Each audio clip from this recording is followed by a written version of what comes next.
नमस्कार दोस्तों, physical education की यूजीसी नेट की लेक्चर सीरीज़ में आप सभी का स्वागत है। आज है हमारा लेक्चर नंबर 11 और आज के लेक्चर का टॉपिक है long term effects of exercises on various systems of human body. अपने प्रीवियस लेक्चर नंबर 10 में हमने देखा था short term effects during exercises. जब हम एक्सरसाइजेस कर रहे होते हैं उस टाइम पे हमारे एनर्जी सिस्टम्स में nervous system, respiratory, circulatory, muscular और एंडोक्राइन सिस्टम में क्या-क्या चेंजेस आ रही होती हैं जब हम एक्सरसाइज कर रहे होते हैं। वो हमने देखा था लेक्चर नंबर 10 में, जिसे हम कहते हैं शॉर्ट टर्म इफ़ेक्ट्स। और अगर यही एक्सरसाइज अगर आप बार-बार रिपीट करते रहोगे, बार-बार रिपीट करते रहोगे और कम से कम 6 से 8 हफ्तों तक एक्सरसाइजेस को रिपीट करोगे, तो इन्हीं सिस्टम्स में कुछ permanent structural and functional changes आ जाती हैं।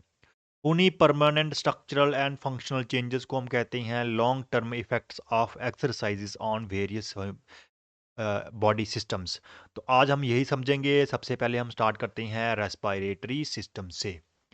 रेस्पिरेटरी सिस्टम के शॉर्ट टर्म इफेक्ट्स मतलब एक्सरसाइज के दौरान क्या होता है वो हमने आपको बताया था कि ब्रीदिंग रेट जो है वो नॉर्मल से 40 से 50 ब्रीथ पर मिनट पहुंच जाता है।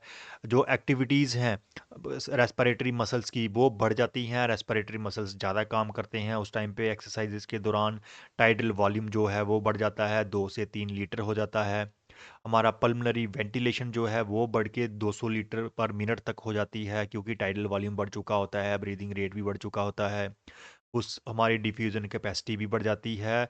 और जब डिफ्यूज़न कैपेसिटी बढ़ती है तो ज़्यादा ऑक्सीजन पहुंचती है बॉडी के पास, तो ज़्यादा ऑक्सीजन कंज्यूम होती है, VO2 भी बढ़ जाता है। तो इस तरह से एक्सरसाइजेस के दौरान ये सारी चेंजेस आती हैं।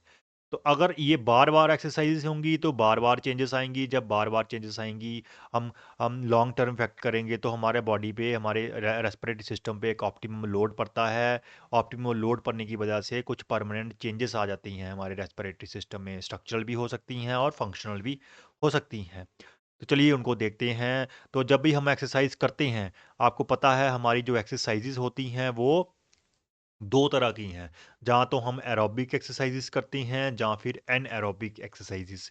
एरोबिक एक्सरसाइज़ेज़ क्या होती हैं? ऐसी एक्सरसाइज़ेज़ जो लंबे देर के लिए करी जाती हैं और उनकी इंटेंसिटी जो है मॉडरेट होती है, नॉर्मल इंटेंसिटी होती है। जब नॉर्मल इंटेंसिटी होती है और लंबे देर के लिए एक्सरसाइज़ करते हैं, तो हमारी एनर्जी प्रोडक्शन जो है वो एरोबिक सिस्टम करता है। मतलब ऑक्सीजन का इस्तेमाल होता है एनर्जी बनाने के लिए। कैसी एक्सरसाइज होती हैं? जैसे लॉन्ग डिस्टेंस रनिंग कर रहे हो आप, 5 किलोमीटर 10 किलोमीटर दौड़ रहे हो, आप स्विमिंग कर रहे हो, साइकिलिंग कर रहे हो, रोइंग कर रहे हो। इन सभी एक्सरसाइजेज में हमारा एरोबिक सिस्टम ही एनर्जी बनाता है और वो ऑक्सीजन का इस्तेमाल करता है। तो इसीलिए इनको हम बोलते हैं एरोबिक एक्सरसाइजेज। एनारोबिक एक्सरसाइजेज कौन सी होती हैं? ऐसी एक्सरसाइजेज जहाँ पे इंटेंसिटी बहुत हाई हो, बहुत ज़्यादा एफर्ट लगाते हैं आप, और कम टाइम के लिए, शॉर्ट ड्यूरेशन के लिए। जब शॉर्ट ड्यूरेशन के लिए बहुत ज़्यादा एफर्ट लगाते हैं, जैसे 100 metre 200 metre weight lifting, jumping, interval training कर रहे हो, तो उस टाइम पे जो एटीपी बनता है वो एटीपी सीपी सिस्टम बनाता है, जहाँ फिर ग्लाइकोलिटिक सिस्टम बनाता है, क्योंकि इतनी ज़्यादा ऑक्सीजन हमें नहीं पहुँच पाती है इतनी जल्दी। तो इसीलिए ये वाले सिस्टम ही हमारा काम करते हैं एनर्जी बनाने के लिए। इसीलिए यहाँ इसको एनएरोबिक बोलते हैं, क्योंकि यहाँ पे ऑक्सीजन का इतना इस्तेमाल नहीं हो रहा है। तो हम यहाँ तो एरोबिक एक्सरसाइज करते हैं, जहाँ फिर एनारोबिक। तो दोनों एक्सरसाइजेज का अलग-अलग इफ़ेक्ट होता है। एरोबिक एक्सरसाइजेज के हमारे रेस्पिरेटरी सिस्टम में अलग इफ़ेक्ट्स हैं और एनारोबिक एक्सरसाइजेज की वजह से अलग चेंजेस आती हैं। तो चलिए दोनों को ही समझ लेते हैं। ये हैं एरोबिक एक्सरसाइजेस की चेंजेस और ये हैं एनएरोबिक की। अब एरोबिक एक्सरसाइजेस की जो चेंजेस हैं, सबसे पहले हम स्टार्ट करेंगे डायाफ्रागम और इंटरकोस्टल मसल से। ये वो वाले मसल्स हैं जो हमारे लंग्स को, हमारे हमारे रिब केज को बड़ा और छोटा करते हैं, जिससे हम सांस लेते हैं। तो जब भी हम लॉन्ग ड्यूरेशन की एक्सरसाइजेस करते हैं, तो हमारा डायाफ्रागम मसल और हमारे इंटरकोस्टल मसल्स, इनको कंटिन्यू काम करना पड़ता है, क्योंकि एरोबिक एक्सरसाइजेज लंबे देर के लिए होती हैं, ज़्यादा देर के लिए हमें ऑक्सीजन प्रोवाइड करनी पड़ती है। इसीलिए डायाफ्रागम और इंटरकोस्टल मसल्स बहुत ज़्यादा काम करते हैं। जब ये बहुत ज़्यादा काम करते हैं तो ये स्ट्रॉन्ग, थिक और स्ट्रॉन्ग हो जाते हैं, क्योंकि मसल्स को, अगर आप मसल्स के ऊपर लोड डालोगे तो मसल्स अडॉप्ट करते हैं और हाइपरट्रॉफी होती है। तो हाइपरट्रॉफी से ये थिकर हो जाते हैं, साथ में ही ये स्ट्रॉन्ग भी हो जाते हैं। जब ये स्ट्रॉन्ग हो जाते हैं तो ज़्यादा ऑक्सीजन प्रोवाइड करना शुरू कर देते हैं। वहीं अगर आप एनारोबिक एक्सरसाइज़ेज़ कर रहे हो, वहाँ पे इतनी ऑक्सीजन की ज़रूरत होती ही नहीं है, तो इतना ज़्यादा काम नहीं करती हैं ये मसल्स, इसलिए बहुत कम चेंजेस आती हैं। थोरैसिक कैविटी एक्सपेंशन मतलब हमारा जो रिब केज है वो कितना खींच सकता है, कितना वो एक्सपैंड करता है। तो जब हमारे रेस्पिरेटरी मसल्स ही स्ट्रांग हो जाएँगे, जहाँ पे हमने आपको बताया हमारे रेस्पिरेटरी मसल स्ट्रांग होते हैं तो वो रिब केज को बहुत ज़्यादा खींचते हैं, जिससे रिब केज एक्सपैंड करता है और हमारी थोरैसिक कैपेसिटी जो है, थोरैसिक कैविटी जो है वो एक्सपैंड करती है, जिससे हम ज़्यादा साँस ले सकते हैं एक ब्रीथ में भी। तो इसीलिए एरोबिक एक्सरसाइज़ेज़ से हमारे मसल्स भी स्ट्रॉन्ग हो रहे हैं और कैविटी भी एक्सपैंड हो रही है। एनारोबिक एक्सरसाइज़ से मसल में भी कोई चेंज नहीं आ रही है इतनी ज़्यादा और इसीलिए थोरेसिक कैविटी में भी कोई चेंजेस नहीं आती हैं। Lung tissue elasticity. अब लंग्स का टिश्यू क्या होता है? एल्वुलाई हो गया, रेस्पिरेटरी ट्रैक हो गया, ये लंग्स के टिश्यू हैं। ये लंग्स की टिश्यू की इलास्टिसिटी इलास्टिसिटी मतलब ये कितना स्ट्रेच होते हैं और कितना रिकॉइल करते हैं। इलास्टिसिटी में दोनों आती हैं। तो ये कम होती है कि ज़्यादा होती है? क्योंकि हम जब एरोबिक एक्सरसाइज़ेज़ करते हैं, तो हम रिपीटेड ब्रीथिंग करते हैं और डीप ब्रीथिंग करते हैं। रिपीटेड तो करते हैं, बार-बार तो लेते हैं, लेकिन लंबी साँसें लेते हैं। जब हम लंबी सांसें लेंगे तो लंग्स बार-बार स्ट्रेच होंगी, सांस लोगे तो लंग्स स्ट्रेच होगी, सांस छोड़ोगे तो लंग्स रिकॉइल करेंगी। तो लंग्स बार-बार स्ट्रेच हो रही हैं, रिकॉइल कर रही हैं। इससे क्या होता है लंग्स टिश्यू की इलास्टिसिटी बढ़ जाती है। वो बार-बार रिकॉइल करती है, बार-बार स्ट्रेच होती है। तो इससे हमें क्या हेल्प मिलती है? जो लंग्स का रिकॉइल है ड्यूरिंग एक्सहेल वो ज़्यादा एफिशिएंट हो जाता है क्योंकि हम जब एक्सहेल करते हैं तो मैक्सिमम एक्सहेल जो है वो रिकॉइल की वजह से होता है। मसल्स इतने ज़्यादा इस्तेमाल नहीं होते हैं, रिकॉइल की वजह से होता है। तो जब इलास्टिसिटी बढ़ेगी तो रिकॉइल स्ट्रांग होगा तो हमारा एक्सहेल एफिशिएंट हो जाता है। वहीं एनारोबिक एक्सरसाइजेज में हमारी लंग्स के रिक्वायल में जहाँ इलास्टिसिटी में इतनी ज़्यादा चेंज नहीं आती है क्योंकि वहाँ पे ऑक्सीजन की ज़रूरत ही नहीं है इतनी ज़्यादा। टाइडल वॉल्यूम होता है कि एक बार सांस लेने में कितनी हवा ले रहे हैं हम और छोड़ने में कितनी हवा छोड़ रहे हैं उसको टाइडल वॉल्यूम बोलते हैं, दोनों में से कोई एक। तो जब मसल स्ट्रांग हो जाएँगे, हमारी इलास्टिसिटी बढ़ जाएगी, तो बहुत ज़्यादा साँस ले सकते हैं, जहाँ रिकॉइल बढ़ेगा, तो बहुत ज़्यादा साँस छोड़ सकते हैं। तो मसल भी स्ट्रांग हो गए हैं, इलास्टिसिटी भी बढ़ गई है, डीप ब्रीथिंग कर रहे हैं बार-बार, इसकी वजह से टाइडल वॉल्यूम बढ़ जाता है हमारी लंग्स का, एरोबिक एक्सरसाइज़ेज़ की वजह से। एनारोबिक एक्सरसाइज़ की में कोई भी इतनी ज़्यादा चेंज नहीं आती है, बहुत थोड़ी-सी चेंज आती है क्योंकि वहाँ पे ऑक्सीजन की ज़रूरत बहुत कम है। वाइटल कैपेसिटी होती है कि एक बार पूरी सांस लेके डीप ब्रीथ करके उसके बाद कितनी सांस छोड़ सकते हो। तो जो सांस छोड़ रहे हो उसको वाइटल कैपेसिटी बोलते हैं कि डीप ब्रीथ करके कितनी सांस छोड़ सकते हो। तो जब डीप ब्रीथ ज़्यादा होगी कि कम होगी? क्योंकि इलास्टिसिटी बढ़ गई है तो बहुत ज़्यादा लंग्स स्ट्रेच कर सकती हैं।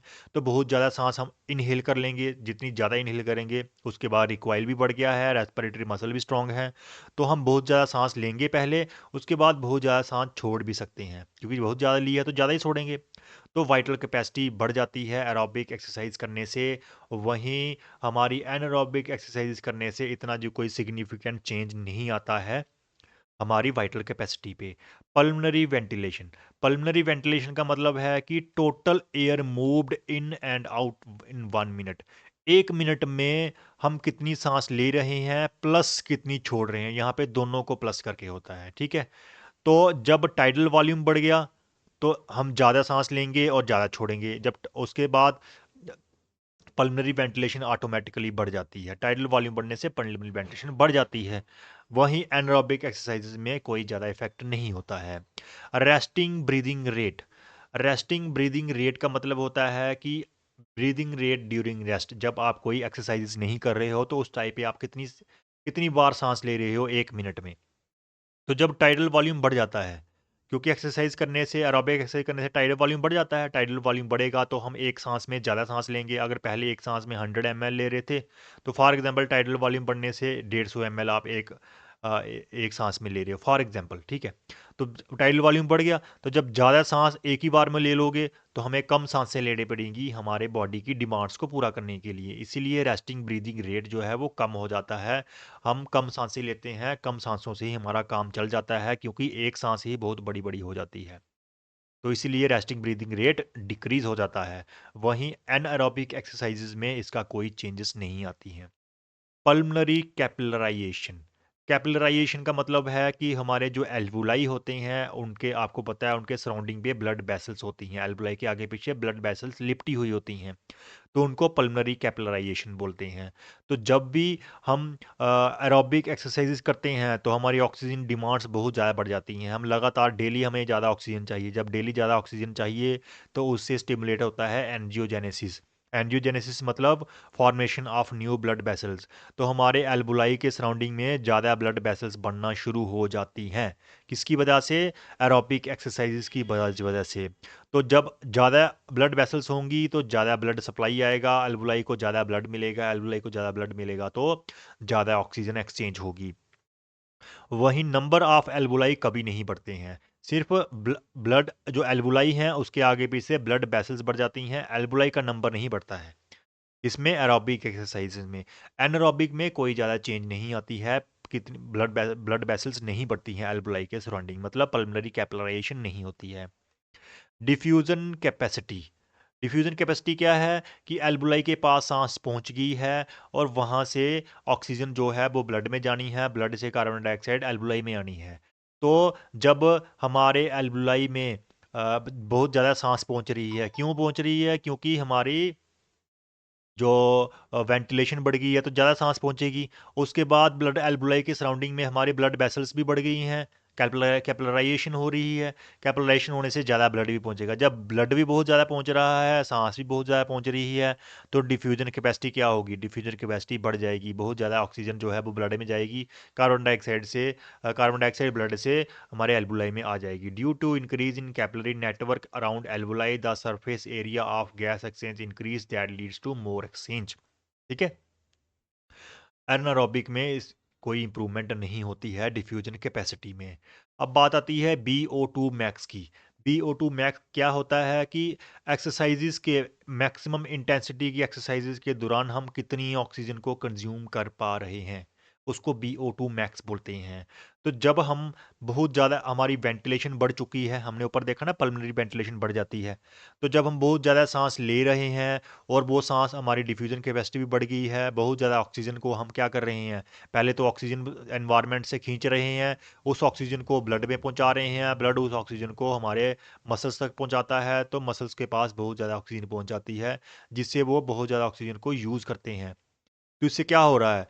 ऑक्सीजन यूज़ करने की कैपेसिटी बढ़ जाती है, मतलब BO2 मैक्स जो है वो बढ़ जाता है एरोबिक एक्सरसाइजेस करने से, जब भी हम लॉन्ग टर्म एरोबिक एक्सरसाइजेस करते हैं।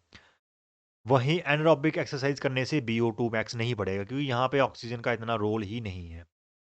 Ventilation perfusion ratio. वेंटिलेशन क्या होता है कि हमारी कितनी हवा पहुंच रही है एल्बुलाई के पास। परफ्यूजन क्या होता है कि हमारे एल्बुलाई के पास कितना ब्लड पहुंच रहा है। ये है एल्बुलाई, ठीक है। यहाँ पे कितनी हवा आ रही है और कितना ब्लड आ रहा है, दोनों आ रहे हैं ना। ब्लड सराउंडिंग में आ रहा है, हवा एल्बुलाई के बीच आ रही है। तो जितनी, अगर एल्बुलाई में ज़्यादा ब्लड आएगा, ज़्यादा हवा आएगी और ज़्यादा ब्लड आएगा, तो क्या होगा? रेशो अच्छी रहेगी, बैलेंस्ड रहेगी। अगर हमारे एल्बुलाई में हवा ज़्यादा आ रही है लेकिन ब्लड आ ही नहीं रहा है तो ऑक्सीजन नहीं जा पाएगी। अगर उल्टा कर लो, हमारे एल्बुलाई में ब्लड बहुत ज़्यादा आ रहा है, बहुत ज़्यादा कैपिलराइजेशन है, लेकिन हवा ही नहीं पहुंच रही है, तो भी एक्सचेंज नहीं होगा। तो रेशो प्रॉपर बैलेंस में नहीं रहती है। प्रॉपर बैलेंस में कैसे रहती है? हमारा टाइडल वॉल्यूम बढ़ जाता है, बढ़ चुका है, हमने आपको बताया एक्सरसाइज करने से हमारा जो कैपिलराइजेशन बढ़ी है तो उससे ब्लड भी बहुत ज़्यादा पहुंच रहा है। जब ब्लड भी पहुंच रहा है, हवा भी पहुंच रही है, तो एक बैलेंस्ड रेशो बनी बनी रहती है। वेंटिलेशन और परफ्यूजन में एक प्रॉपर बैलेंस बना रहता है। हमारे एरोबिक एक्सरसाइज, एनारोबिक एक्सरसाइज में इसमें कोई चेंज नहीं होती है। अगर आप एनारोबिक एक्सरसाइज कर रहे हो तो इतनी ज़्यादा चेंज नहीं आती है। फिर बात करते हैं रिकवरी रेट की। रिकवरी रेट का मतलब है कि एक्सरसाइज के बाद आपकी ब्रीदिंग कितनी जल्दी नॉर्मलाइज हो जाती है। ब्रीदिंग हम क्यों लेते हैं? हम सांस क्यों लेते हैं? ऑक्सीजन के लिए। एक्सरसाइज के बाद भी हमारी सांस ज़्यादा तेज चलती रहती है ताकि ऑक्सीजन बॉडी के पास पहुंचे। लेकिन जब आप बार बार एरोबिक एक्सरसाइज करते हो तो आपकी एक्सरसाइजेज के दौरान ही आपकी वेंटिलेशन बहुत ज़्यादा होती है। एक्सरसाइजेज के दौरान ही आपको ऑक्सीजन पहुंच चुकी होती है। तो ऑक्सीजन पहुंचने की वजह से क्या होता है, और कार्बन डाइऑक्साइड भी रिमूव हो चुकी होती है, इसीलिए आपको रेस्ट, एक्सरसाइज करने के बाद इतना ज़्यादा टाइम नहीं लगता है नॉर्मल होने में। क्योंकि आपने 8-6 हफ्ते 2-3 महीने एक्सरसाइज कर ली है, जिससे आपकी वेंटिलेशन बढ़ चुकी है। वेंटिलेशन बढ़ने से हमें ज़्यादा ऑक्सीजन मिल जाएगी और ज़्यादा कार्बन डाइऑक्साइड बाहर निकलेगी एक्सरसाइज करते टाइम पे ही। तो एक्सरसाइज करने के बाद आप बहुत जल्दी ही नॉर्मलाइज़ हो जाते हो।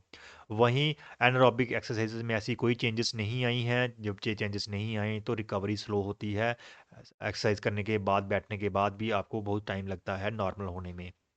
ऑक्सीजन डेप्थ की बात करें अगर, तो ऑक्सीजन डेप्थ होती है कि एक्सरसाइज के बाद एक्स्ट्रा ऑक्सीजन कंज्यूम करना।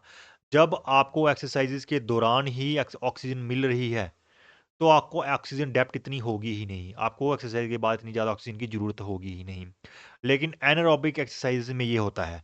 एनारोबिक एक्सरसाइज में क्या होता है, एक्सरसाइज के दौरान हमें ऑक्सीजन इतनी नहीं मिल पाती है, जिससे हमें ऑक्सीजन डेप्थ हो जाता है, तो हमारी बॉडी जो है उस डेप्थ को टॉलरेट करने की कैपेसिटी को बढ़ा लेती है। मतलब जो लैक्टिक एसिड बना हुआ होता है, लैक्टिक एसिड को टॉलरेट करने की कैपेसिटी बढ़ जाती है एनारोबिक एक्सरसाइजेस करने से। तो ये तो यहाँ पे हमने समझा है कि एरोबिक एक्सरसाइजेस करने से क्या चेंजेस आती हैं और एनएरोबिक एक्सरसाइजेस करने से क्या चेंजेस आती हैं हमारे रेस्पिरेटरी सिस्टम में। तो यहाँ पे हमें समझ आया है कि एक्सरसाइजेस करने से रेस्पिरेटरी सिस्टम जो है वो प्रॉपर लेवल का ऑक्सीजन जो है वो पहुँचाता है कहाँ पे, ब्लड के पास। ये ब्लड अब ऑक्सीजन को कहाँ लेके जाता है, मसल्स के पास। इसका मतलब है कि हमारा रेस्पिरेटरी सिस्टम जो है वो मस्कुलर सिस्टम तक ऑक्सीजन को पहुंचाता है थ्रू ब्लड। अब ये ब्लड किसका पार्ट होता है, ब्लड पार्ट होता है सर्कुलेटरी सिस्टम का। तो चलिए देखते हैं कि सर्कुलेटरी सिस्टम में क्या चेंजेस आती हैं जब हम एक्सरसाइजेस करते हैं, चाहे वो एरोबिक एक्सरसाइजेस हों या फिर एनएरोबिक एक्सरसाइजेस हों। जब भी हम एरोबिक एक्सरसाइजेस करते हैं, तो एरोबिक एक्सरसाइजेस को करने के लिए क्या चाहिए? उसके चाहिए ऑक्सीजन। ऑक्सीजन कहाँ पे होती है? ऑक्सीजन हमारा रेस्पिरेटरी सिस्टम ब्लड में डालता है। और ब्लड को कौन पंप करता है? ब्लड को पंप करता है हमारा हार्ट। इसका मतलब हार्ट को लॉन्ग ड्यूरेशन के लिए पंपिंग करनी पड़ती है जब हम एरोबिक एक्सरसाइजेस करते हैं। और उस लॉन्ग ड्यूरेशन पंपिंग में बहुत ज़्यादा ब्लड जो है वो हार्ट से पंप होता है। जितना ज़्यादा ब्लड पंप होगा उतना ही ब्लड रिसीव भी होगा। तो बहुत ज़्यादा ब्लड वापस भी आता है हार्ट के पास। जब बहुत ज़्यादा ब्लड वापस आता है तो हार्ट के चैम्बर स्ट्रेच करते हैं और उस ब्लड को होल्ड करने के लिए स्ट्रेच करते हैं, तो उससे हमारा हार्ट मसल ग्रो करता है और हमारे हार्ट के चैम्बर्स जो हैं वो बड़े हो जाते हैं। इसी को बोलते हैं इसेंट्रिक हाइपरट्रॉफी। हाइपरट्रॉफी का मतलब होता है इंक्रीज इन मसल साइज और इसेंट्रिक का मतलब है आउटवर्ड्स। तो यहाँ पे आउटवर्ड्स का क्या है कि जैसे हमारा हार्ट का साइज़ अगर इतना है, अगर आप एरोबिक एक्सरसाइजेस करोगे तो वो हार्ट का साइज़ बड़ा हो जाएगा। अब आउटवर्ड मतलब बाहर की तरफ बड़ा हो जाएगा। क्यों बड़ा होगा? छोटे से हमारा हार्ट का साइज़ क्यों बड़ा हो जाएगा? हमारे चैम्बर्स का साइज़ बड़ा क्यों हो जाएगा? ताकि वो ज़्यादा ब्लड को होल्ड कर सकें, ठीक है? तो इसको बोलते हैं इसेंट्रिक हाइपरट्रॉफी, जो एरोबिक एक्सरसाइजेस करने की वजह से होती है। वहीं अगर आप एनएरोबिक एक्सरसाइजेस करते हैं तो क्या होता है? एनएरोबिक एक्सरसाइज आपको पता है कि हमने बताया कि ये हाई इंटेंसिटी एक्सरसाइजेज होती हैं। हाई इंटेंसिटी एक्सरसाइजेज जब भी हम करते हैं तो हमारा ब्लड प्रेशर बढ़ता है और ब्लड प्रेशर बढ़ने से हमारे हार्ट जो है उसको उस बढ़े हुए प्रेशर के अगेंस्ट हमें पंप करना पड़ता है। तो हार्ट एक रेजिस्टेंस के अगेंस्ट पंप कर रहा होता है। वो रेजिस्टेंस क्या है? High blood pressure. तो उसके अगेंस्ट जब हार्ट पंप करता है तो हार्ट को बहुत फोर्सफुल कॉन्ट्रैक्शन करनी पड़ती है, बहुत ज़्यादा ताकत लगानी पड़ती है। और ताकत कहाँ से आती है हार्ट में? हार्ट में ताकत आती है हार्ट की वाल्स में, जो मसल्स हैं कार्डिक मसल।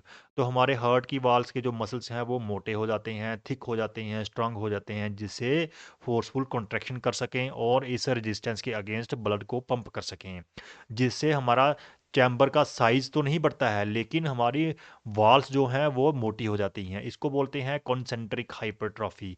है दोनों हाइपरट्रॉफी हैं, लेकिन एक कॉन्सेंट्रिक है, एक इसेंट्रिक है। कॉन्सेंट्रिक मतलब इनवर्ड्स। तो यहाँ पे क्या हो रहा है, जैसे हमने समझा कि अगर एरोबिक एक्सरसाइज कर रहे हो तो हार्ट के चैम्बर का साइज जो है वो छोटे से बड़ा हो जाता है ताकि उसमें बहुत ज़्यादा ब्लड आ सके। वहीं एनारोबिक एक्सरसाइजेस करते हैं तो हार्ट के चैम्बर का साइज़ अगर इतना है तो वो इतना ही रहेगा, लेकिन उसकी वॉल्स जिसमें हमारे कार्डिक मसल पाए जाते हैं वो मोटी हो जाती हैं, थिक हो जाती हैं, उसमें मसल्स का साइज़ बढ़ जाता है। वॉल्स मोटी हो जाती हैं, ठीक है? अंदर का चैम्बर में उतना ही ब्लड आता है। वॉल्स मोटी होने से क्या होता है कि वो हाई ब्लड प्रेशर के अगेंस्ट भी फोर्सफुल कॉन्ट्रैक्शन करते हैं और ब्लड पहुंचाते हैं। तो इसीलिए एरोबिक एक्सरसाइज करने से इसेंट्रिक हाइपरट्रॉफी होती है, एनारोबिक एक्सरसाइज करने से कंसेंट्रिक हाइपरट्रॉफी होती है। एरोबिक एक्सरसाइज करने से हार्ट के चैम्बर का साइज बढ़ जाता है ताकि ज़्यादा ब्लड आ सके, और एनारोबिक एक्सरसाइज करने की वजह से हार्ट की वॉल्स स्ट्रांग हो जाती हैं ताकि वो फोर्सफुल कॉन्ट्रैक्शन कर सकें, ठीक है। और जब हम एरोबिक एक्सरसाइज करते हैं तो हमारे स्ट्रोक वॉल्यूम पे क्या इफेक्ट होता है? स्ट्रोक वॉल्यूम क्या होता है? Amount of blood pumped in 1 beat. एक बार पंप करने में हमारा लेफ्ट वेंट्रिकल कितना ब्लड निकालता है, उसको बोलते हैं स्ट्रोक वॉल्यूम।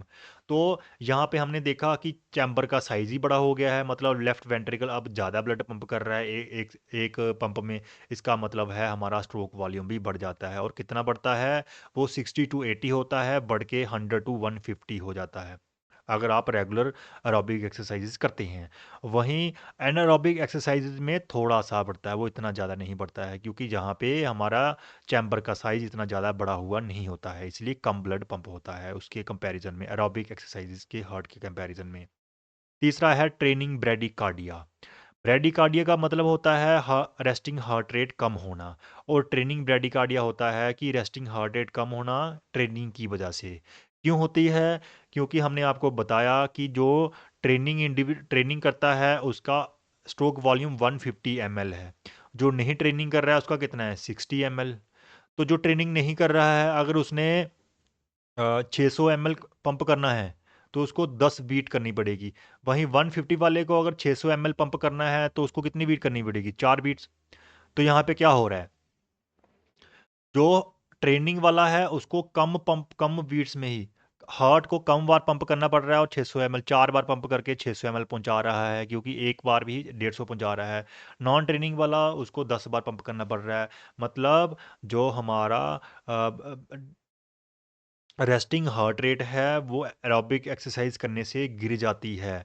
दिस मीन्स अगर नॉर्मल इंडिविजुअल की रेस्टिंग हार्ट रेट 60 टू 80 होती है तो एक्सरसाइज करने वाले की 40 हो जाती है, कि 1 मिनट में उसका हार्ट 40 बार ही पंप करता है, और 40 बार पंप करके वो जितना ब्लड चाहिए उतना पहुंचा देता है। इसको बोलते हैं ट्रेनिंग ब्रेडिकार्डिया, मतलब decrease in heart rate because of training.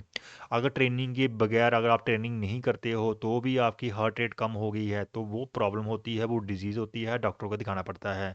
अगर आप ट्रेनिंग कर रहे हो तो आपकी हार्ट रेट कम है, इसका मतलब है कि वो ट्रेनिंग की वजह से हुई है, ठीक है। और अगर आप एनाएरोबिक एक्सरसाइज करते हो तो उसमें इतनी ज़्यादा चेंज नहीं आती है, क्योंकि इसमें ऑक्सीजन की ज़रूरत नहीं है। जब ऑक्सीजन की ज़रूरत कम है तो ब्लड की भी कम ज़रूरत है, ब्लड की कम ज़रूरत है तो इतनी चेंजेस नहीं आती हैं। अब बात आई कार्डिक आउटपुट की। कार्डिक आउटपुट क्या होता है कि 1 मिनट में हमारा हार्ट, जहाँ हमारा लेफ्ट वेंट्रिकल कितना ब्लड पंप करता है, तो वो क्या होगा? हार्ट रेट और स्ट्रोक वॉल्यूम। अब स्ट्रोक वॉल्यूम आपको बताया, स्ट्रोक वॉल्यूम बढ़ चुका है, जब स्ट्रोक वॉल्यूम बढ़ता है तो हमारी कार्डिक आउटपुट भी बढ़ जाती है। कितनी होती है कार्डिक आउटपुट? नॉर्मल इंडिविजुअल की कार्डिक आउटपुट 20 से 25 लीटर है, और ट्रेनिंग वाले की 30 से 40 लीटर हो जाती है। 1 मिनट में 30 से 40 लीटर ब्लड पंप करता है वो। एनारोबिक एक्सरसाइज में इतनी ज़्यादा चेंजेस नहीं आती हैं। उसके बाद है एंड्योरेंस एक्टिविटी करने से क्या होता है? एंड्योरेंस एक्टिविटी करने से हमारा ब्लड वॉल्यूम भी बढ़ता है। क्यों बढ़ता है? क्योंकि प्लाज्मा बढ़ जाता है। हमारी जो ऑक्सीजन है, ऑक्सीजन की डिमांड बढ़ती है एरोबिक एक्सरसाइजेज में, और ऑक्सीजन को कैरी कौन करता है? ऑक्सीजन को कैरी करते हैं आरबीसी, तो आरबीसी की प्रोडक्शन भी बढ़ जाती है। और ज़्यादा ऑक्सीजन जो है वो उसके लिए क्या चाहिए? उसके लिए ब्लड को वर्किंग मसल्स में पहुंचना पड़ता है, और वर्किंग मसल्स में पहुंचने के लिए हमारे मसल जो हैं उनकी ब्लड कैपिलरीज भी बढ़ती है। तो यहाँ पे 3 चेंजेस दिखाई गई हैं कि अगर आप एरोबिक एक्सरसाइजेस करते हो तो आपका ब्लड वॉल्यूम बढ़ता है, आरबीसी काउंट बढ़ जाता है ब्लड में, और साथ में ही हमारे मसल्स के पास ब्लड पहुंचाना है तो मसल्स के पास ब्लड पहुंचाते हैं ब्लड वेसल्स, तो ब्लड वेसल्स का काउंट भी बढ़ जाता है। जैसे हमने बताया था एल्वुलाई के सराउंडिंग में ब्लड कैपिलरीज बढ़ जाती हैं, वैसे ही मसल्स के बीच में भी ब्लड कैपिलरीज बढ़ जाती हैं ताकि ज़्यादा ब्लड मसल्स तक पहुंचे और ज़्यादा ऑक्सीजन पहुंचे वहाँ पे। तो ये सारी चेंजेस किसकी हैं? एरोबिक एक्सरसाइजेस की। वहीं एनारोबिक एक्सरसाइज में क्या होता है कि ऑक्सीजन कंजम्पशन बहुत कम है, इसीलिए थोड़ा सा ही ब्लड वॉल्यूम बढ़ता है, आरबीसी काउंट भी थोड़ा कम होता है, और ब्लड कैपिलरीज भी इतनी ज़्यादा नहीं बढ़ती हैं, ठीक है, क्योंकि वहाँ पे इतनी ज़्यादा ऑक्सीजन की ज़रूरत ही नहीं है। तो ये कुछ चेंजेस थी आपकी एरोबिक एक्सरसाइजेज की वजह से सर्कुलेटरी सिस्टम में, और एनारोबिक एक्सरसाइजेज की वजह से। तो यहाँ पे इफेक्ट ऑफ एक्सरसाइजेज में एक वर्ड आता है एथलीट्स हर्ट। एथलीट्स हर्ट क्या होता है कि structural and functional adaptation of heart. Heart में स्ट्रक्चरल और फंक्शनल अडाप्टेशन होती है ड्यू टू रेगुलर एक्सरसाइज। जब हम रेगुलर एक्सरसाइज करते हैं हमारे हार्ट में चेंजेस आती हैं। वो चेंजेस कौन से हो सकती हैं? हमने अब ऊपर देखा कि हार्ट की हाइपरट्रॉफी होती है, चाहे वो इसेंट्रिक हो चाहे वो कंसेंट्रिक हो, तो हाइपरट्रॉफी होती ही होती है। साथ में हमने क्या देखा, फंक्शनल चेंजेस क्या आती हैं? स्ट्रोक वॉल्यूम बढ़ जाता है, ट्रेनिंग ब्रेडिकार्डिया हो जाता है, रेस्टिंग हार्ट रेट कम हो जाती है और कार्डिक आउटपुट बढ़ जाता है। तो इन सभी चेंजेस को मिलाएंगे तो उसको बोलेंगे एथलीट्स हार्ट। मतलब एक एथलीट का हार्ट जो है वो इस तरह से हो जाता है, उसमें ये चेंजेस आ जाती हैं, उसको एथलीट हार्ट बोलते हैं। Means structural and functional adaptations of heart due to regular exercises. ये थी कुछ चेंजेस आपकी सर्कुलेटरी सिस्टम में due to aerobic and anaerobic exercises. अब क्या हुआ है, हमारे रेस्पिरेटरी सिस्टम ने ऑक्सीजन को पहुंचाया ब्लड में और उस ब्लड को पहुंचा दिया है हमारे सर्कुलेटरी सिस्टम ने मसल्स के पास। अब मसल्स में भी उस ऑक्सीजन को यूज़ किया जाएगा, तो उस ऑक्सीजन को यूज़ करने के लिए कुछ चेंजेस आती हैं मस्कुलर सिस्टम में। चलिए वो भी देख लेते हैं। एरोबिक एक्सरसाइजेस की वजह से अलग चेंजेस आती हैं, एनारोबिक एक्सरसाइज की वजह से अलग चेंजेस आती हैं, दोनों को हम समझेंगे। पहले हम देखते हैं एरोबिक एक्सरसाइजेस। अगर आप लॉन्ग डिस्टेंस रनिंग करते हो, स्विमिंग, साइकिलिंग, रोइंग करते हो, तो क्या होता है, हमारा जो माइटोकॉन्ड्रिया है उसमें चेंजेस आ जाती हैं। क्यों आती हैं? क्योंकि एरोबिक एक्सरसाइजेस जब भी हम करते हैं तो एरोबिक सिस्टम इस्तेमाल होता है और एरोबिक सिस्टम में जो एटीपी बनती है वो कहाँ पे बनती है? वो माइटोकॉन्ड्रिया में बनती है। माइटोकॉन्ड्रिया एक ऑर्गेनेल ही होता है सेल का, जिसको पावर हाउस ऑफ सेल भी बोलते हैं। तो उसके अंदर एटीपी प्रोडक्शन होती है जब हम ऑक्सीजन का इस्तेमाल करते हैं। और माइटोकॉन्ड्रिया के अंदर हो रही है तो हमें ज़्यादा ऑक्सीजन का एक्सरसाइज करने के लिए ज़्यादा एटीपी चाहिए, और ज़्यादा एटीपी के लिए हमें क्या चाहिए? हमें माइटोकॉन्ड्रिया बहुत ज़्यादा चाहिए, और साथ में बड़े-बड़े माइटोकॉन्ड्रिया चाहिए ताकि वो ज़्यादा एनर्जी बना सकें। इसीलिए हमारा नंबर और साइज़ ऑफ माइटोकॉन्ड्रिया बढ़ जाता है जब भी हम एरोबिक एक्सरसाइज करते हैं। जब भी हम एरोबिक एक्सरसाइज करते हैं हमारे मसल सेल के अंदर जो माइटोकॉन्ड्रिया है वो बड़े-बड़े हो जाते हैं और बहुत ज़्यादा हो जाते हैं। ठीक है? इसी के साथ-साथ हमारे मसल्स को क्या चाहिए? माइटोकॉन्ड्रिया को एटीपी बनाने के लिए क्या चाहिए? माइटोकॉन्ड्रिया को एटीपी बनाने के लिए चाहिए ऑक्सीजन। ऑक्सीजन कौन डिलीवर करता है? ऑक्सीजन डिलीवर करता है ब्लड। ब्लड किसके थ्रू ऑक्सीजन डिलीवर करता है? ब्लड किसमें फ्लो करता है? ब्लड फ्लो करता है ब्लड कैपिलरीज़ में। तो हमारे मसल्स में जो ब्लड कैपिलरीज़ हैं, वो भी बहुत ज़्यादा हो जाती हैं। अगर आप एरोबिक एक्सरसाइज करते रहोगे, तो ब्लड कैपिलरीज़ बढ़ जाती हैं, बहुत सारी ब्लड कैपिलरीज़ हो जाती हैं। जब ज़्यादा ब्लड कैपिलरीज़ हो जाएँगी तो ज़्यादा ऑक्सीजन आएगी उनमें, ज़्यादा ऑक्सीजन आएगी तो ज़्यादा एनर्जी बनेगी। ठीक है? अब ऑक्सीजन पहुँच गई है ब्लड कैपिलरीज़ के थ्रू मसल्स के पास पहुँच गई है। अब मसल्स में से ऑक्सीजन को कौन पकड़ता है? मसल्स में से ऑक्सीजन को मायोग्लोबिन पकड़ता है, पकड़ के हमारे माइटोकॉन्ड्रिया के पास पहुँचाता है। तो एरोबिक एक्सरसाइज़ के लिए ऑक्सीजन चाहिए, ऑक्सीजन को मायोग्लोबिन पकड़ता है और उसको स्टोर करता है। तो जब ज़्यादा ऑक्सीजन चाहिए तो ज़्यादा मायोग्लोबिन चाहिए। इसीलिए मायोग्लोबिन के स्टोर्स भी बढ़ जाते हैं एरोबिक एक्सरसाइज़ेज़ करने के लिए। अब ऑक्सीजन को हमने पहुँचा दिया है कहाँ पे? माइटोकॉन्ड्रिया में, मसल सेल में पहुंचा दिया है, वहाँ पे हमने बनानी है एनर्जी, और एनर्जी बनाने के लिए हमें एंजाइम्स चाहिए, वो होते हैं ऑक्सीडेटिव एंजाइम्स। ठीक है? तो ज़्यादा एनर्जी के लिए ज़्यादा ऑक्सीडेटिव एंजाइम्स चाहिए, ठीक है? क्योंकि ये एंजाइम्स क्या करते हैं, ये एंजाइम्स करप्ट साइकिल्स और इलेक्ट्रॉन ट्रांसपोर्ट चेन में एटीपी बनाते हैं। तो ज़्यादा एक्सरसाइज करेंगे, ज़्यादा एटीपी चाहिए, ज़्यादा एटीपी के लिए ज़्यादा ऑक्सीडेटिव एंजाइम्स चाहिए होते हैं, तो नंबर ऑफ एंजाइम्स भी बढ़ जाते हैं हमारे एरोबिक एक्सरसाइजेस करने से। और जब हम एरोबिक एक्सरसाइजेस करती हैं तो हमारे जो स्लो ट्विच फाइबर्स हैं वो एफिशिएंट हो जाते हैं। हमने आपको मस्कुलर सिस्टम में पढ़ाया था कि स्लो ट्विच फाइबर में का काम होता है एरोबिक सिस्टम का इस्तेमाल करना, ऑक्सीजन का इस्तेमाल करना, इसलिए वो एफिशिएंट हो जाते हैं। और अगर बार-बार आप एरोबिक एक्सरसाइजेस कर रहे हो तो फास्ट ट्विच फाइबर में भी कुछ ऑक्सीडेटिव प्रॉपर्टीज़ आ जाती हैं, जो हमने आपको बताया था कि जो मीडियम फास्ट ट्विच फाइबर होते हैं वो एरोबिक और एनारोबिक दोनों टाइप की एनर्जी बनाते हैं। तो वहाँ पे ऑक्सीडेटिव प्रॉपर्टीज़ बढ़ जाती हैं, वहाँ पे एंजाइम्स बढ़ जाएँगे, वहाँ पे ब्लड कैपिलरीज़ बढ़ जाएँगी, वहाँ पे मायोग्लोबिन बढ़ जाएगा, जिससे एरोबिक सिस्टम अच्छी तरह से काम करता है। तो मसल फाइबर टाइप भी चेंज हो जाती है अगर आप बहुत ज़्यादा एरोबिक एक्सरसाइज़ेज़ करते हैं। और साथ-साथ में थोड़ा-सा मसल का साइज़ और स्ट्रेंथ तो बढ़ता ही है, लेकिन इतना ज़्यादा नहीं बढ़ता है, थोड़ा ही बढ़ता है। वहाँ पे ज़्यादा चेंजेस आती हैं कौन-सी? ज़्यादा चेंजेस आती हैं जो एंडोरेंस के रिलेटेड हैं, क्योंकि एरोबिक एक्सरसाइज एंडोरेंस के रिलेटेड है। तो कौन-कौन सी चेंजेस आती हैं एरोबिक एक्सरसाइज करने से? एक तो सबसे पहले माइटोकॉन्ड्रिया, क्योंकि एरोबिक एक्सरसाइज जो है वो ऑक्सीजन का इस्तेमाल करती है, तो माइटोकॉन्ड्रिया का साइज़ बढ़ता है, नंबर ऑफ माइटोकॉन्ड्रिया बढ़ जाते हैं, ठीक है? ब्लड कैपिलरीज़ बढ़ जाती हैं क्योंकि ज़्यादा ब्लड पहुँचता है। चाहिए हमारे एरोबिक सिस्टम को। ज़्यादा ब्लड पहुंच रहा है तो ज़्यादा ऑक्सीजन आएगी, ज़्यादा ऑक्सीजन को कैच करने के लिए, पकड़ने के लिए, स्टोर करने के लिए मायोग्लोबिन ज़्यादा चाहिए तो मायोग्लोबिन भी बढ़ जाती है। और जब ऑक्सीजन पहुंच जाती है तो उसको यूज़ करने के लिए ऑक्सीडेटिव एंजाइम्स चाहिए, तो ऑक्सीडेटिव एंजाइम्स भी बढ़ जाते हैं। इन सभी की वजह से हमारा जो फाइबर टाइप है वो भी एफिशिएंट हो जाता है। स्लो ट्विच और फास्ट ट्विच वाले भी ऑक्सीडेटिव प्रॉपर्टीज़ को कैच करते हैं, जिससे हमारा एंड्योरेंस बढ़ जाता है और थोड़ा सा मसल साइज भी बढ़ता है। ये तो बात होगी एरोबिक एक्सरसाइजेस की। अगर आप एनारोबिक एक्सरसाइजेस करते हैं, जैसे स्प्रिंटिंग करते हैं, 100 metre, 200 metre, weight lifting, jumping, interval training, अगर ये सारी ट्रेनिंग करते हैं तो हमारे मसल्स जो हैं वो क्या करेंगे? हमारे मसल्स एटीपी तो बनाएँगे, एटीपी तो चाहिए उनको। वो एटीपी कौन-सी बनाएँगे? वो एटीपी बनाएँगे एटीपी-सीपी सिस्टम से, क्योंकि बहुत जल्दी-जल्दी काम हो रहा है। 100 मीटर आप जंप कर रहे हो, आप वेट लिफ्टिंग कर रहे हो, तो एटीपी-सीपी सिस्टम काम आता है एनर्जी बनाने के लिए। और एटीपी-सीपी सिस्टम को एनर्जी बनाने के लिए क्या चाहिए? एटीपी स्टोर्स चाहिए और पीसी स्टोर्स चाहिए। ठीक है?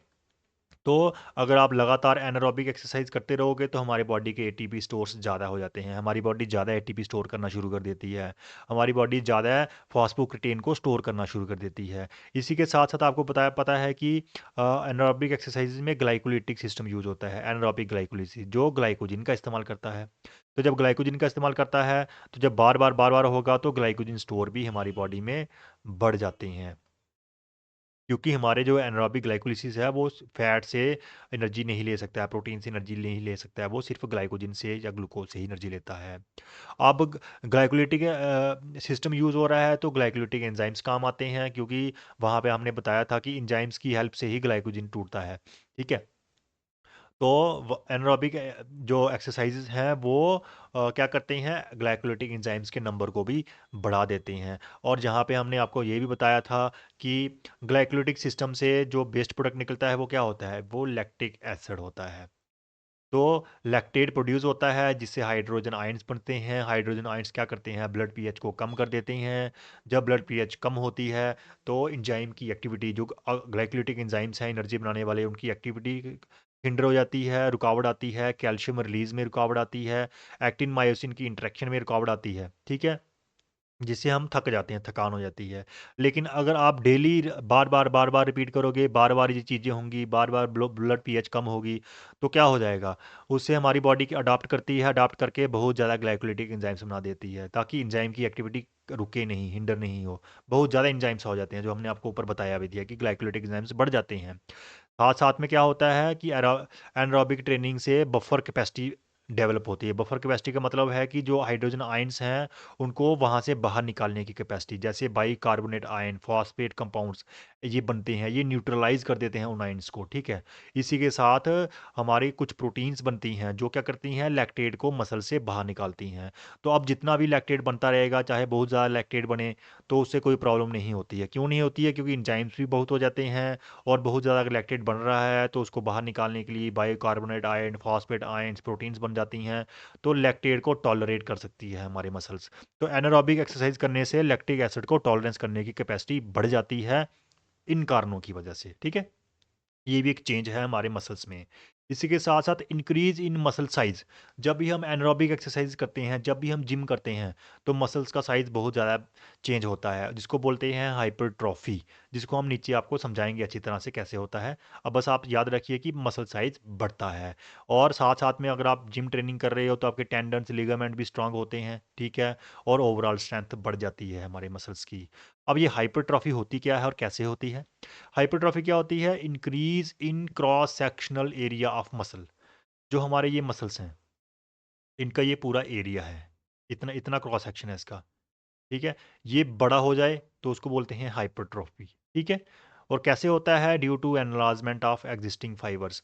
हाइपरट्रॉफी में नंबर ऑफ फाइबर नहीं बढ़ते हैं। जैसे इस मसल में अगर 50 मसल सेल हैं तो वो 50 ही रहेंगे, वो 60 नहीं हो जाएंगे। जैसे हमने बताया था कि एल्बुलाई का नंबर नहीं बढ़ता है, वैसे ही मसल सेल का नंबर नहीं बढ़ता है। जब हमारा मसल बड़ा हो जाता है तो उसके ये नहीं होता कि उससे मसल सेल बहुत ज़्यादा आ गए हैं।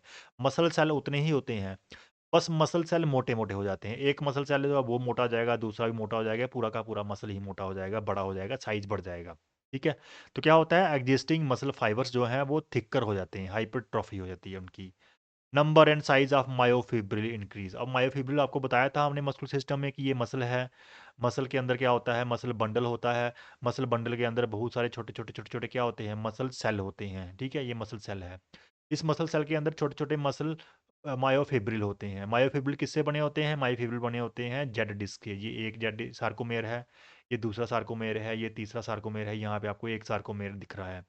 तो एक सार्कोमेयर, यहाँ पे 3 सार्कोमेयर हैं। बहुत सारे सार्कोमेयर इकट्ठे होके एक एक मायोफिब्रिल बनाते हैं। तो ये एक मायोफिब्रिल है। बहुत सारे मायोफिब्रिल मिलके एक मसल सेल बनाते हैं। ये एक मसल सेल है। बहुत सारे मसल सेल मिलके एक मसल बंडल बनाते हैं, और बहुत सारे मसल बंडल मिलके पूरा का पूरा मसल बनाते हैं। तो जब हम एक्सरसाइजेस करते हैं, तो ये जो सार्कोमेर है, सार्कोमेर के अंदर जो प्रोटीन्स हैं, एक्टिन और मायोसिन प्रोटीन्स, इनका नंबर बढ़ता है। ये बहुत ज़्यादा बढ़ जाती हैं। जब ये प्रोटीन्स बढ़ती हैं, तो ये वाला जो आपका मायोफिब्रिल अगर इतना है, तो ये इतना बड़ा हो जाएगा। तो ये वाला मायोफिब्रिल बड़ा हो जाएगा। तो ये सारे सारे मायोफिब्रिल बड़े हो जाएंगे। जहाँ और ज़्यादा मायोफिब्रिल आ जाएंगे, बहुत सारे मायोफिब्रिल आ जाएंगे। तो मायोफिब्रिल बहुत ज़्यादा आने से मसल सेल अगर इतना है, तो मसल सेल बड़ा हो जाएगा।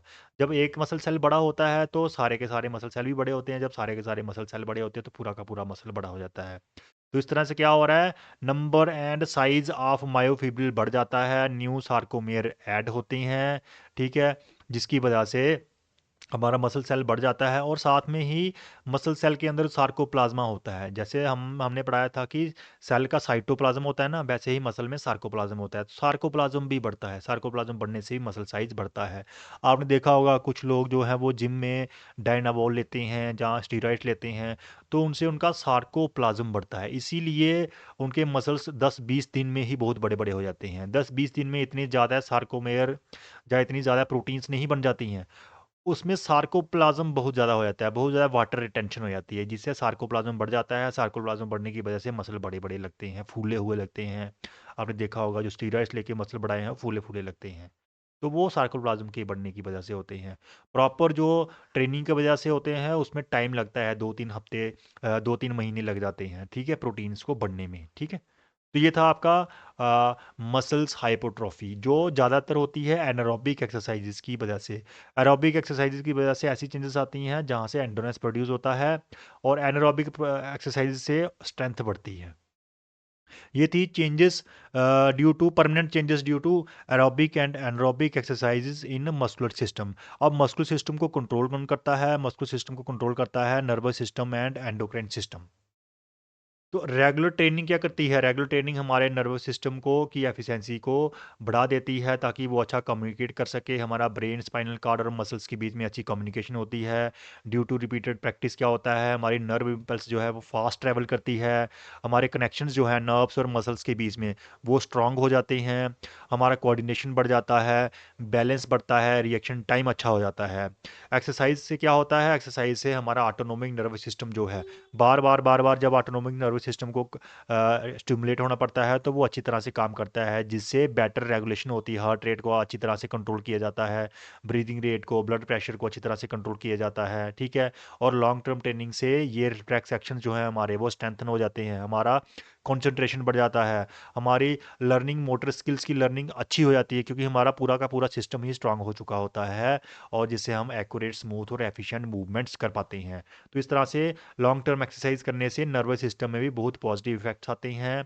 और नर्वस सिस्टम की हेल्प करता है बॉडी को कंट्रोल करने में एंडोक्राइन सिस्टम। तो एंडोक्राइन सिस्टम में क्या होता है, हमने आपको बताया था जब आपको शॉर्ट टर्म इफेक्ट पढ़ाए थे, कि एंडोक्राइन सिस्टम में बहुत सारे ग्लैंड्स हैं, जैसे पिट्यूटरी ग्लैंड है, थायराइड ग्लैंड है, एड्रिनल्स हैं, पेंक्रियाज है। तो ये कुछ सिक्रेशंस करते हैं जो हेल्प करते हैं एक्सरसाइजेज में। तो जब बार बार एक्सरसाइज करोगे, तो ये बहुत एक्टिव हो जाते हैं। ये एक्टिव हो जाते हैं कि जब ज़रूरत हो तो जल्दी जल्दी ये अपने काम करते हैं, जिससे मेटाबॉलिज्म, एनर्जी प्रोडक्शन और रिकवरी में हेल्प मिलती है। एक्सरसाइजेस क्या होता है, हमारा ग्रोथ हार्मोन जो है वो अच्छी तरह से रिलीज होता है, जिससे मसल रिपेयर होती हैं, ग्रो करती हैं।